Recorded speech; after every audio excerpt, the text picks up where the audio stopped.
Now, politically, who's behind cool? Who is behind country of original labeling? Because to me, as a buyer, I was having lunch today with my wife and Kai, and I said, "Babe, when you buy the meat, do you care where it's from?" She says, I don't pay attention to it, but is it important where it comes from?"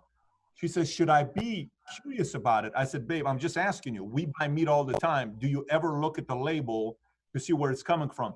She said, "No, I don't. But as a buyer myself, I kind of would want to know where it's coming from. I don't think it's a big deal to say, if I'm buying a product on the bottom, it says made in China or made in, whatever it is. I also kind of want to know where my meat is coming from. Why is it such a big deal where people are giving a pushback of where the meat is coming from?" Okay, that becomes a very complicated issue.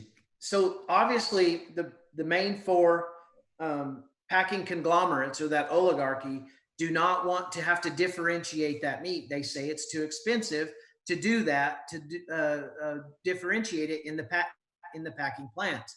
So those processors are members of the board of directors of what we call the National Cattlemen's Beef Association, a very strong cattle industry lobbying group. And so they have determined that mandatory cool is bad for the consumer and bad for the cattle business. The organization called RCAF USA is an organization full or comprised of independent producers across the United States, almost 6,000 members.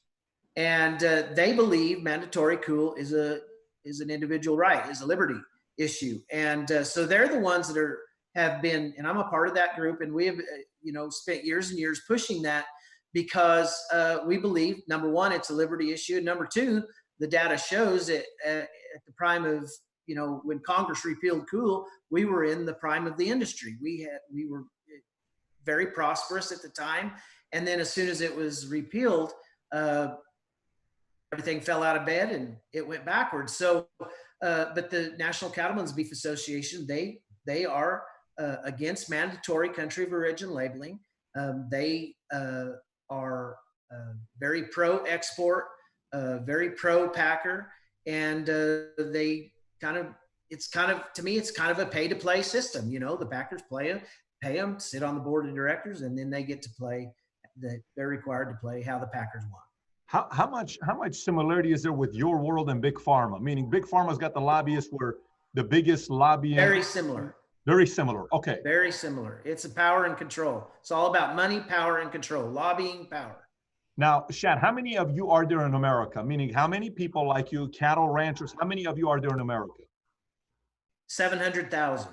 700,000. What was it before? Was it a lot more? In 1979, there was about 1.2 to 1.3 million in between. We went from 1.2 to 1.3 million to 700,000 today from 1979. That's correct. What was the biggest drop off, Shad, from 79 to today? Was there a single event that got rid of a lot of people in your world? No, it was. There wasn't a single event. It's gradual. It's a gradual decline because of the lack of competition throughout the industry.